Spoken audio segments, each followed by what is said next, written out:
Hi everyone, here we've got Samsung Galaxy M11 and let me show you how to change video resolution on this device. So first of all, let's open the camera app and now let's tap on the settings. They should be in the left upper corner.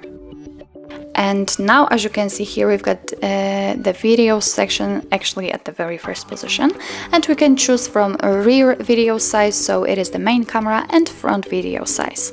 Let me pick, for example, this one, and as you can see here, we've got 3 options to choose from. We can set either full or 1:1, or we can go back to the previous option and tap on resolution in order to choose something else. So let me pick, for example, HD, simply tap on it. As you can see, it is immediately changed. The same situation will be if I will use the full one. Let's get back. As you can see, it is also immediately applied, and it means that from now on you will record videos in chosen resolution. So that's all. This is how to change video resolution in your Samsung Galaxy M11. Thank you so much for watching, and if you find that this video was helpful, please hit the subscribe button and leave the thumbs up.